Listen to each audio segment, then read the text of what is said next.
Welcome to the Always On podcast. I am your host, Duncan MacPherson.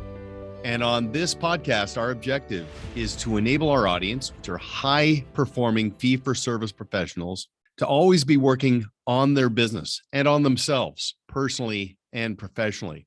And to that end, on today's podcast, I had a great conversation with Ted Jenkin, where we talked about how every investment of effort you make on your proprietary playbook not only drives the client experience and increases organic growth through advocacy, but also drives your enterprise value. Now, this podcast was also taken from a recent webinar we did with Ted, and the content was so solid that we wanted to share this further. So I hope you enjoy it. If you like this podcast, please like and share and tell your colleagues.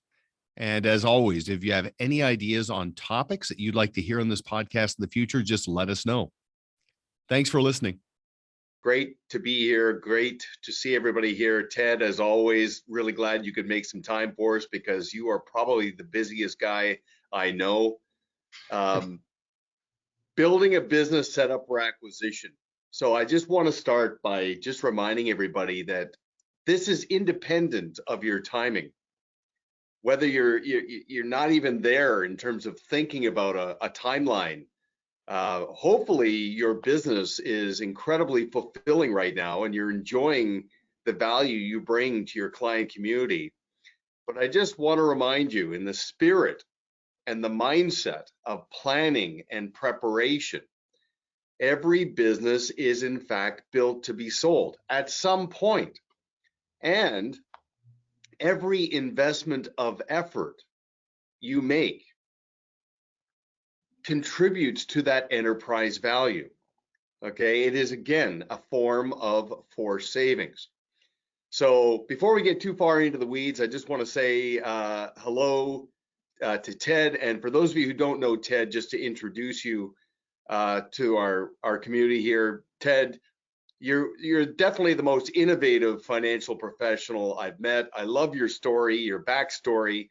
You are so uniquely qualified to talk about this because none of it is theory. You have sold a business, and because of those outcomes, the things that you've learned, you've now made this part of your business model, is to enable and assist and navigate advisors through the exercise, both in terms of the ramp up and the preparation and the execution. So right up front, just thanks for being here again. And I'm really looking forward to this conversation. Yeah, me too. It's a good conversation. One thing that I've noticed in my consultations over the course of the last couple of years is, for many very enlightened fee-for-service financial professionals, there is another level of rejuvenation in terms of their calling, their sense of purpose, because I think they've really felt their impact on people based on the depth of some of the conversations, the way clients have opened up about some of their apprehensions and anxieties around the future, or I think for so many, they realize that I cast a pretty significant shadow. So that rejuvenation is massive.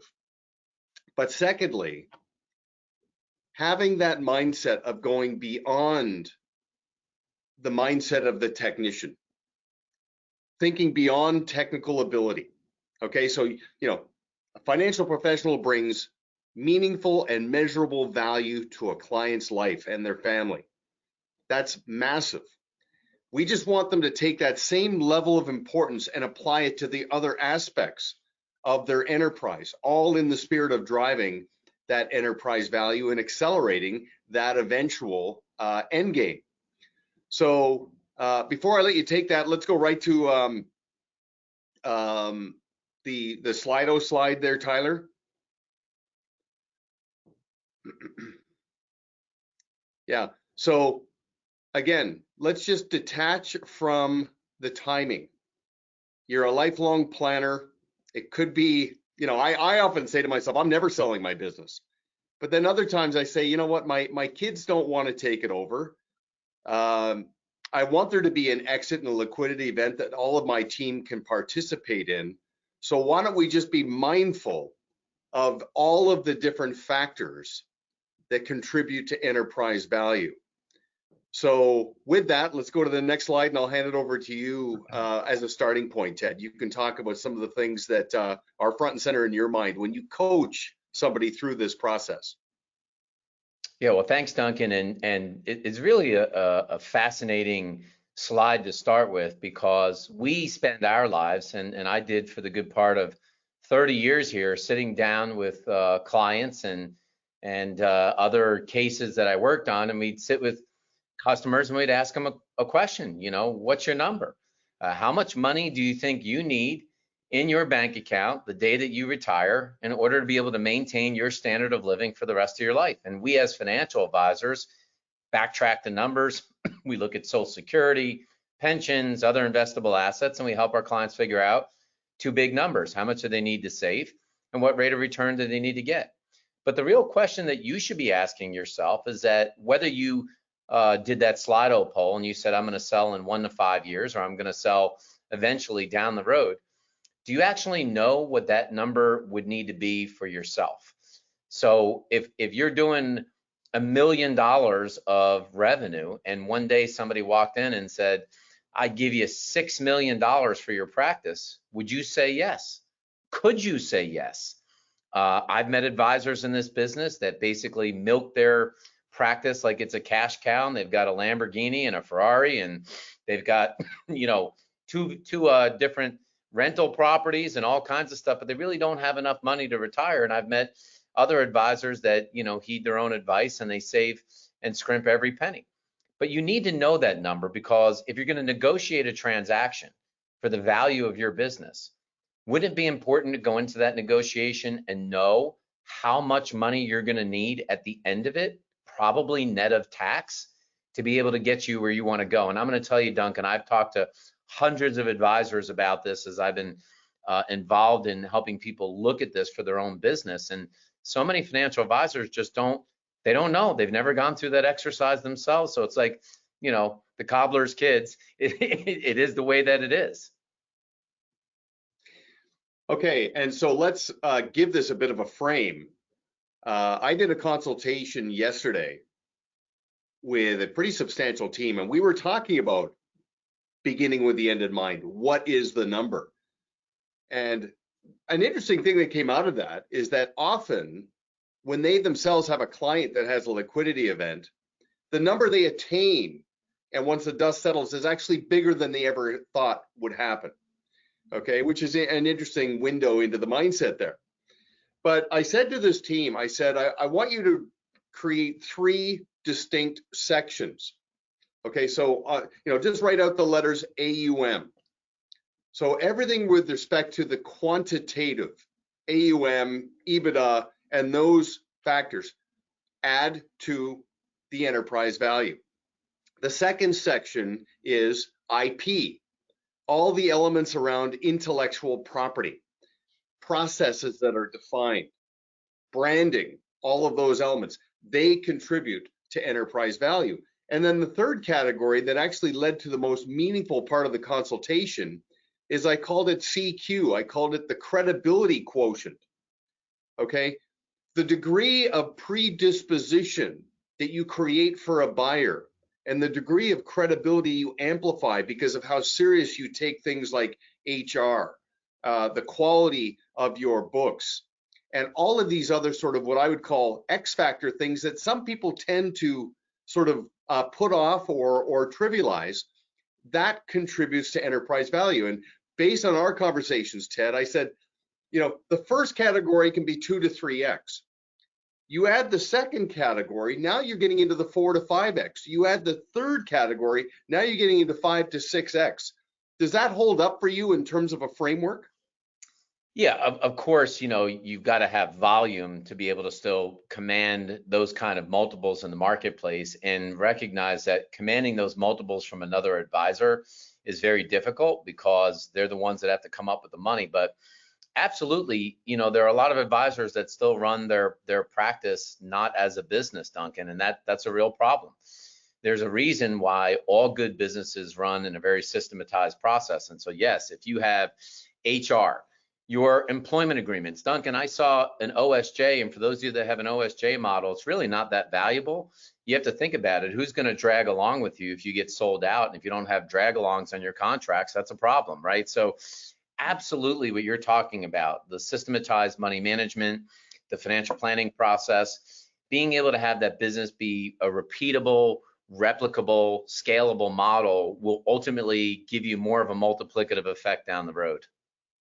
Well, and I do want to get to some of the outsourcing dynamics and the impact that can have as well, but let's move to the next slide. I really like this. When we had our last conversation, we talked about this economic value income grid. This is, again, such a great framework to give some specificity to what an advisory team needs to consider to get into that next level of enterprise value. So I'll let you run with this. Yeah, I mean, this is just my grid, but I think for everyone that's on the broadcast today, here's what to think about. The basic law of economics has never really changed in life. And what we've heard when you see supply chain issues around the world is this law of supply and demand, right? But the same is true for the ways that you get paid income as a financial advisor. And some skills are trainable and some skills are learnable. So if you think about it, hiring someone to basically do paperwork, change addresses, rechange beneficiaries, that basic task clerical job, it's a job that's necessary. We all agree. But at the same token, it's never going to pay a lot of money because it's highly replaceable, right? You don't necessarily have to be a rocket scientist to be able to fill out paperwork, but it's a necessary part of the job. As you scale in your career, here's where most people get locked up, Duncan, is that you can become professionally extremely technically competent. I know this because I did it the wrong way first. I have 6 designations in this field. I got CFP, CRPC. I got the College for Financial Planning has got me on payroll forever. I mean, I every couple of years it cost me tons of money to renew all those designations. But I was under the assumption that if I was more technically competent, it would automatically make me more money. And that is not true in the scale of supply and demand, which is why if you're listening to this and like you're an amazing technical analyst with stocks and alpha, beta, Sharpe ratios and all this stuff, God bless you. But when your income sits at 100 to 200K, you may be asking yourself, I don't understand. I'm really smart. I'm a good CFP. I know how to do financial planning better than my competition, but my income's not growing. And that's because, Duncan, of the law of supply and demand in terms of what I call the economic value income grid. So if you want to scale your income, you have to get good at 3 skills, one being the most important. Sales is important. You may want to say that you're not a salesperson, but you have to convince people to hire you and convince people in many cases to move their money. That's sales. But the real skills you have to learn are, number 1, how to become an entrepreneur or a business owner. And if you're a really good business owner and you're a really good salesperson, but you're not that great of a financial advisor, not that any of us would say that we aren't, but if you're not, you'll actually probably make more money than that technically competent CFP who's not such a good business owner. But the number 1 skill and what really changed it for me when I grew our business huge is to become a full-time marketer, because it is the highest paying skill in America. Take somebody like Tiger Woods. He's at the tail end of his career. He never really made more than $10 million a year playing golf, but he made $100 million a year of endorsements. When Bill Gates built Microsoft software and it ended up getting into 90% of the households in America, is it the best software? It's good software, but 90% market share is what made that company the number 1 company in the world. And even still today, when you look at the market cap, top couple, they change places all the time at the top, Apple, Microsoft, etc. But just huge companies. And even look at Elon Musk. I mean, yes, people love the cars. This guy is the marketer of marketers. He's got everyone sitting on pins and needles all the time. This is why he's the wealthiest guy in the world. So I want you to just think about that, because if you're choosing, for those of you that said, I'm going to sell in 5 years or eventually, ask yourself where you're really spending your time and your money. And if it's not on increasing marketing, entrepreneur, and sales, I'm not telling you that's a bad thing. I'm just saying you're not going to scale your income as fast as you could. Well, and again, semantics, whether it's sales or business development, marketing, branding, whatever you want to call it, bottom line is, and you cracked this code is you took thought leadership seriously. And over time, you built a reputational equity where you were sought out for your opinion, whether it was on TV or in various, digital or publications. It's hard to put your finger on that in terms of its value, but that added impact to the enterprise value of your business. And again, I don't want to jump too far ahead, but that whole mindset of sell and stay. Okay, so you're not selling to a peer or not selling to a colleague, but somebody's buying your business because of its core intrinsic value, and then you get to stay and you're liberated to go even deeper into those X factor qualities, such as yourself. That's quite profound. So with that, and we'll let this cascade down, but let's go to the next slide. Let's talk about this notion of liberating yourself to go into the things that drive enterprise value through outsourcing and taking some things very seriously. So I'll let you build on this too. Yeah. So one thing you should know if you're thinking about selling your business one day is contracts matter. When I say contracts matter, I'm not sure we all take our legal contracts as matter as much as we should. So let's say you built a business, you've got a couple staff employees, but you brought on some advisors, but you kept them as 1099s. So you're basically got a mini OSJ, or you just got a couple of subcontracted advisors in your practice. The challenge when you sell is then you're in the mode that you've got to convince those advisors to actually go with you if they sell, because technically speaking, they're not employees of the business. So you either need to make people employees of the business, which I think may be a better model, but if you have 1099s, you're going to want to create some legal contracts that have drag along or tag along rights. And what I mean by that is that the contracts basically say, well, if I sell, you go, and so do the clients. Because if they don't, you think you could be building something meaningful, but truth be told, most people have an OSJ on here. Even if it's an OSJ of 20, it's not that valuable, because in order for it to be valuable, everybody would have to go for the override stream to continue to be in there. So one thing just to know in there is that if you take on partners or you have sub-advisors, it's super important that you get your legal contracts in place. Non-competes, non-solicits, or like I said, tag along, drag along rights. As it pertains to outsourcing, most of you probably believe that money management is your secret sauce, and I'm just going to tell you that it's not. Nobody's going to buy you because you've got some great small cap strategy, or you've got some tremendous new process. I talked to some advisor in North Carolina, Duncan. He's like, I couldn't even remember the method. He goes, I pick stocks through the blah, blah, blah method. And, I beat the S&P every year. And, I thought to myself, nobody cares who's buying. Your clients might care now, but to try to train someone to come into that model or get a buyer to buy that model, it's unsellable. It's not saleable at all. So when your ability to basically have a business that's turnkey and it doesn't have lots of wrinkles, most practices, Duncan, it's like when you sell a house, which water faucet leaks, where the junk is in your house. And by the way, y'all got junk in your practices as well.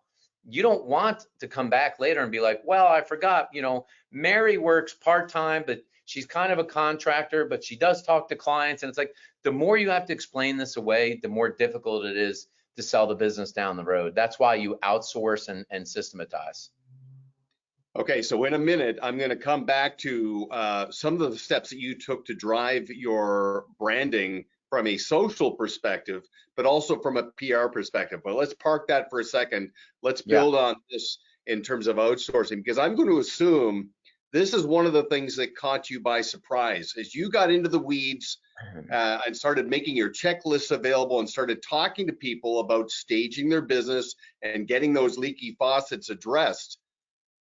Can I assume that the element around the tidiness of the books, or the lack of tidiness, was a little bit shocking to you, that was neglected by some of the people trying to sell their business?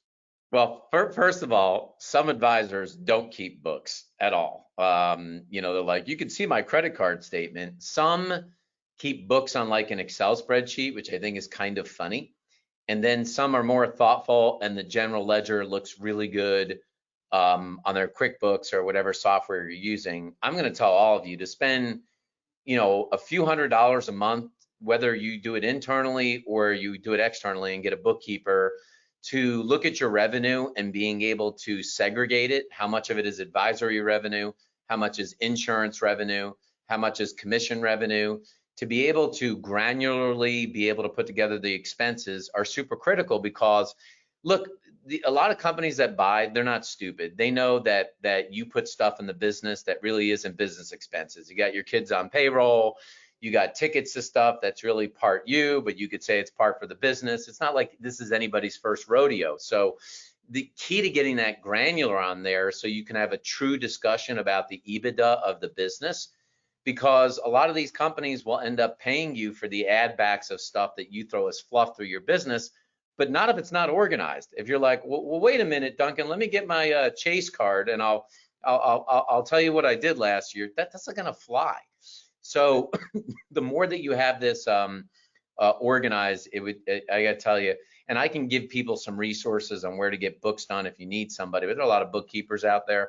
I just recommend getting it done. But so many people way disorganized, Duncan, way disorganized.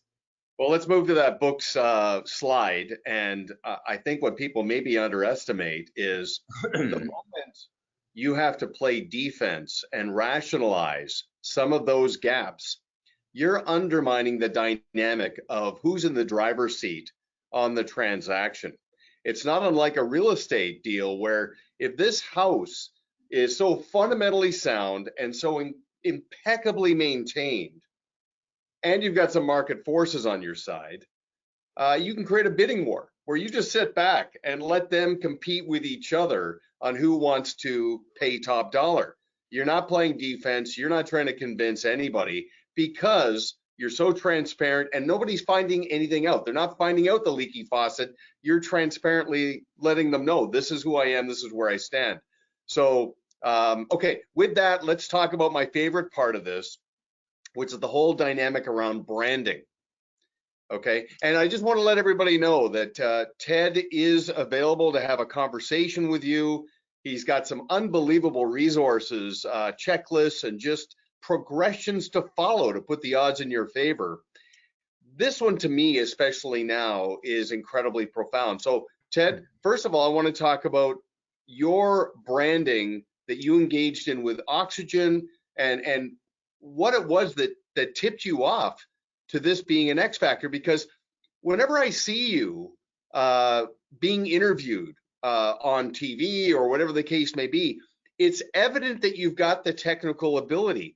But I think what people really like about you and why they keep coming back to you to get you in an interview is because you tell great stories and you talk in a way that people, that it's not jargon filled, it's interesting.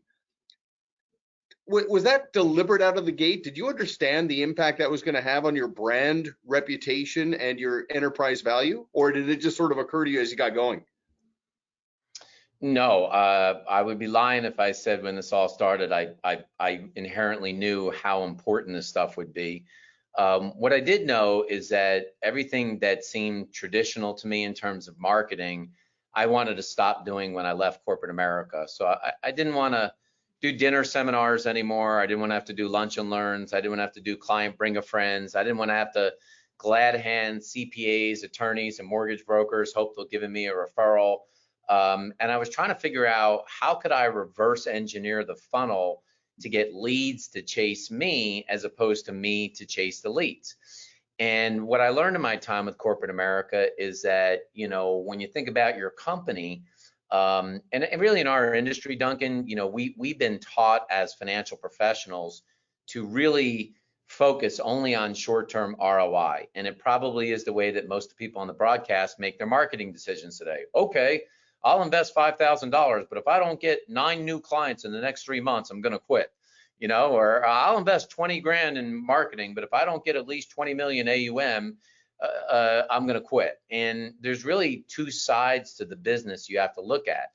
That you do need short-term ROI on some of your marketing, but the branding is important because one, long-term leads will chase you, And two, if your brand has what's called, to me, unaided awareness, that people could actually say your name in your city without being aided at all, you can command a slightly higher multiple on your practice because of that brand. It's the reason that McDonald's is worth so much more than Joe's Hamburger Shack, right? It's the reason that Yeti cups can sell for a bigger number because they have brand. And most financial advisors are unwilling to spend on brand because you can't see the ROI immediately. So Duncan, I learned everything I could first in 2008 about blogging. I've written at least 2,000 blogs, maybe it's 3,000 blogs. They're all still all around the internet. And then eventually I learned how to do media. And to me, and you all probably agree, people are so media focused today that once you get into the media, or once you're in even small time media in your city, people just think that you're so much better than you are. So I got myself a teleprompter. I learned how to give credible interviews. But then most importantly, what I learned, Duncan, and I'll tell everybody, this is a big secret, I think that you'll never hear anywhere else, is that the lower common denominator topics that you talk about are way more valuable than highfalutin technical financial stuff. So let me give you a great example, Duncan. I'm doing an interview with CNN and Headline News on Saturday around the Super Bowl. And they want to talk about how you do a Super Bowl party on a budget. And so I had to create something that's memorable. And what I'm doing is I'm talking about, with obviously inflation up huge and food prices up huge, how do you do it? So the Cincinnati Bengals, what's famous in Cincinnati is chili. And I'm talking about how to do your own Skyline chili recipe in your house, which is spaghetti. It's got beans, you got diced onions, and you got some cheddar cheese, and you could do it 3-way, 4-way, or 5-way. And for the Rams, because, chicken wings and hamburger and steak are up so much, I'm talking about doing a vegan nachos. There's a famous place that's been around for 30 years. It does vegan nachos, has avocado, which actually hasn't gone up that much, pico de gallo, blue and corn tortilla chips because of the colors of the Rams. And people are going to be like, wow, that was a great topic. Now, for us here on this call, people will be like, no, nobody's got $3 million is going to give it to you because you do a Super Bowl thing like that. Yeah, they will. They will, because they're like, wow, that seemed like a credible, smart person. It was an interesting topic. Nobody wants to hear about Nimcruts on TV or crazy tax. They don't want to hear about this stuff. Maybe on CNBC here and there, but it's kind of commercial on there anyway. That's how you do it. And that's what I'll be doing. And that's what I learned to do, is to do these little soundbitey type topics. And we brought in 300 million last year. Well, and the beautiful thing about thought leadership is you get invited on to a program like that. It's kind of a given that you've got that technical ability, and you can weave in some elements that speak to your core competency. But trust goes so much beyond that. There's a likability factor, and talking about things that are relatable are so important. So I know part of your process in helping somebody amp up their enterprise value takes into consideration the social, the PR, the thought leadership, content marketing, how you can create that professional contrast. And that is the intersection everybody needs to find themselves in, is if you can find that nexus between professional scarcity and professional contrast, you're that much more attractive, to your point about who chases whom. And so if somebody listening in doesn't have a timeline, if they're thinking, well, maybe it's 3 to 5 years out, that means you have 3 to 5 years to build reputational equity. Now, the other thing I wanted to ask you, because this is becoming a massive force, I was just talking to Jepson about this a couple of days ago, is more and more advisors building in a brand within the brand, where they're creating an elevated client experience that's framed around the multi-family office. Okay. Yeah. So they might have 15 or 25 clients who have $3 to $5 million with them, but they've got all these other holdings. So the 3 to 5 million represents 15% of their overall net worth. It's a meaningful client for the advisor, but over the next couple of years, some of that money is going to go into motion that's outside of the process that the advisor wants to attract. That elevated client experience, that brand within a brand, will not only make them attractive so they're not going to lose those clients, but that's got to drive the enterprise value as well, would it not?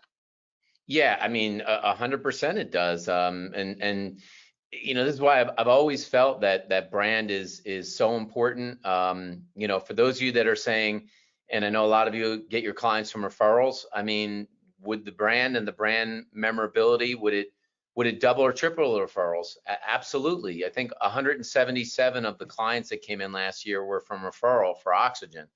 And the brand's so memorable that they hear about us and people talk about us, and it's I just can't even stress to Duncan with what you're saying how big video is going to be over the next 5 years. And I'll tell most of you that two simple things to know about this with marketing. If you're marketing to everybody, you're marketing to nobody.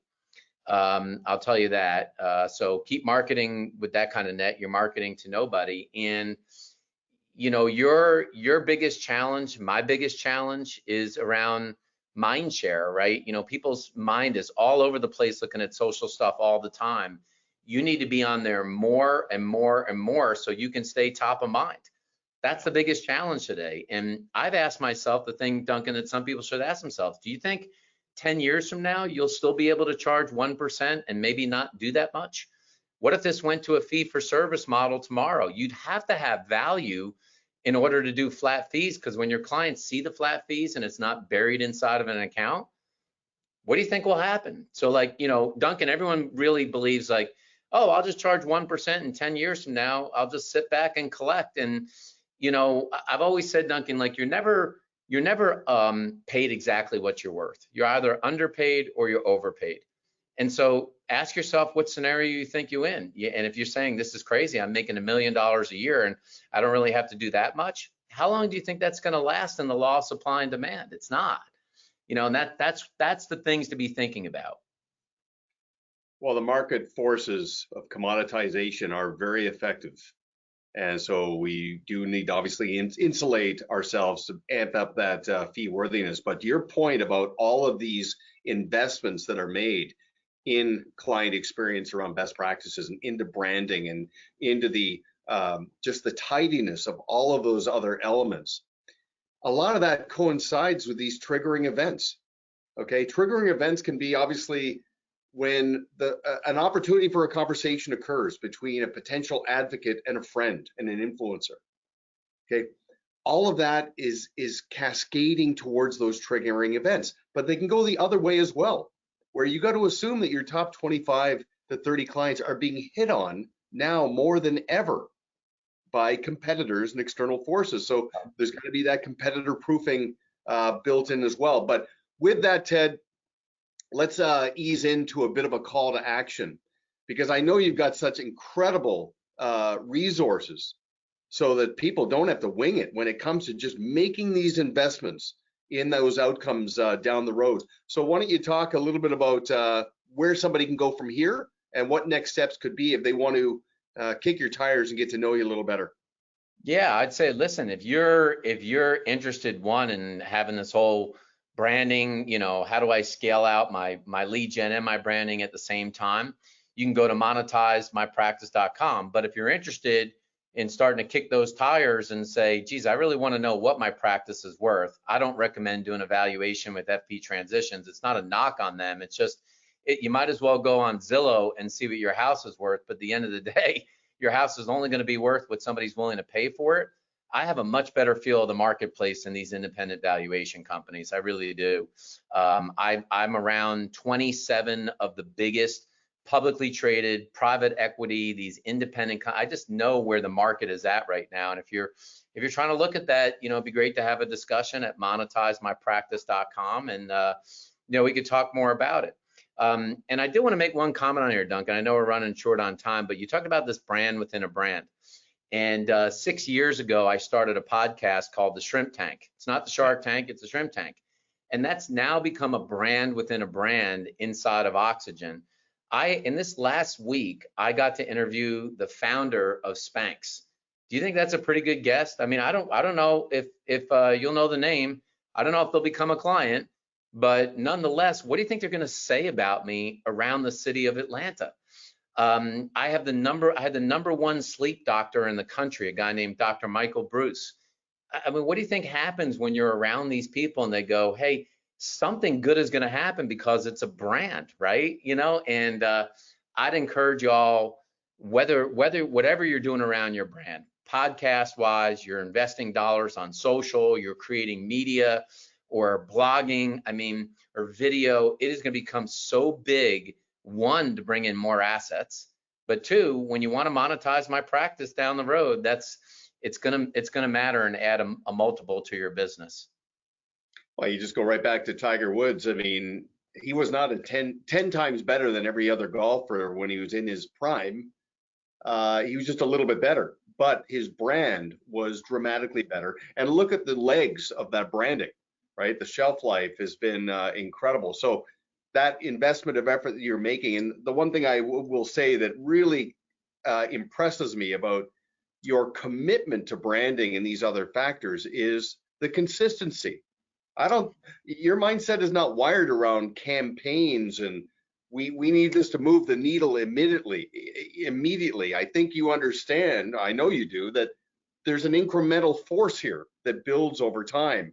And here you are, and then you've got this confluence that is occurring that is so incredible. So what we'll do, we'll wrap up. I know we're going to have you back on a regular basis, but these are always such great conversations.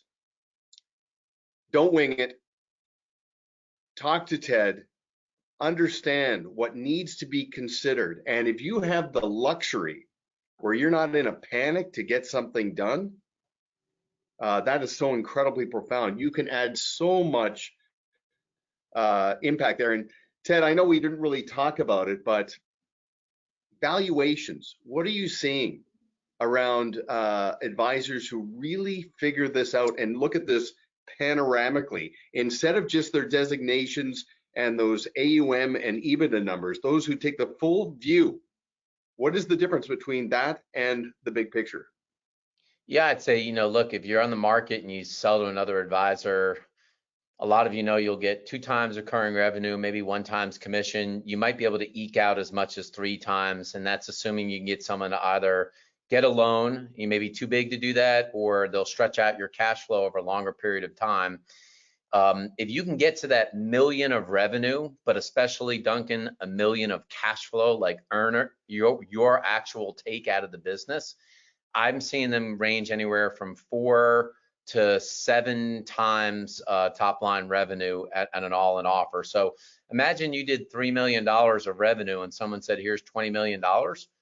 Would that be enough to say, okay, check please? Well, imagine they offered you 20 million, but you could keep doing what you're doing and getting paid to do what you do.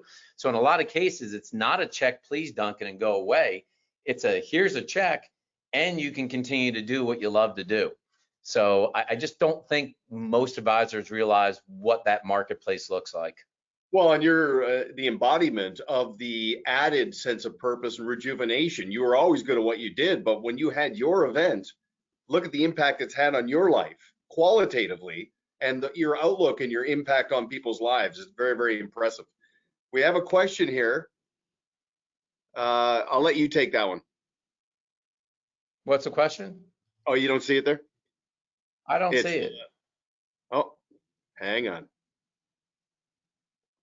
It's with respect to next gen. What are the best ways to involve second generation team members? It's such a powerful factor around continuity and succession. We have so many teams that are engaged in this.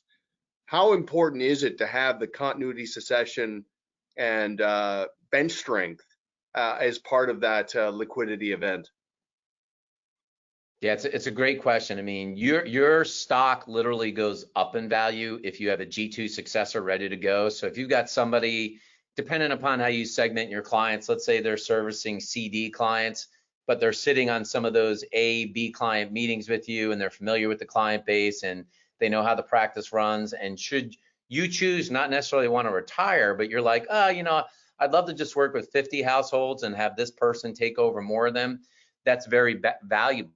Now, if you end up having a G3 down the road where you have like a senior advisor, and then you've got, people use different terminology in the industry, but you've got somebody who's just a younger servicing advisor, that's even more valuable. So having bench strength is great. If you're a practitioner and you're doing $1.8 million in revenue and you have 2 staff people and there's nobody else, you just have to ask yourself, when you're gone, imagine you die. I mean, or things change in your business, your health. I mean, the complete business goes downhill. So getting a G2 to me is imperative. It's what made my deal more valuable, is that I had a 5-year generation 2 successor that I trained. Now there's 17 employees in that business, and there's 3 managing partners, Duncan, who are 38, 38, and 40 years old. I'm the old guy of 52 now, so but they're running it like clockwork, and it's great. I don't do anything, and that's the way it should be. Well, when you look at the convergence of that brand within the brand, and when the legacy advisor empowers the protege, but does not frame it as a handoff, it's positioned as an elevation in the client experience for the 80% of the clients who generate 20% of the business. There are veins of gold of untapped opportunity if that's transitioned properly, based on, yes, it's a different person, but it's an elevation in the practice and the process. There can be all kinds of nuggets that come out of that as well. So yeah, well said. Okay, I'll let you go. Thanks as always. We'll have you back regularly. But again, monetizemypractice.com. Take this seriously, take the long view, chip away, and you'll find this is going to be such a great outcome when the time comes. So Ted, thanks very much as always. Thank you. Congratulations to all of you. I'm a fellow advisor just like you, and a lot of respect for what you do. Keep plugging away. Yeah, well said. Okay, buddy, take care. Thank you for listening to Always On with Duncan MacPherson, where our objective is to enable professionals to always be working on their business and on themselves. Want to learn more about Duncan and his team? Visit ParetoSystems.com. Don't forget to click the follow button below to be notified when new episodes become available. The information covered and posted represents the views and opinions of the hosts and/or guests, and does not necessarily represent the views or opinions of Pareto Systems. The content has been made available for informational and educational purposes only. This podcast is powered by Proudmouth, the Influence Accelerators. If you're like me and want to spend more time educating people and less time selling, Proudmouth helps turn Main Street experts like you into trusted mainstream authorities. They will help amplify your influence over a growing audience of magnetically attracted fans. Visit proudmouth.com to learn more.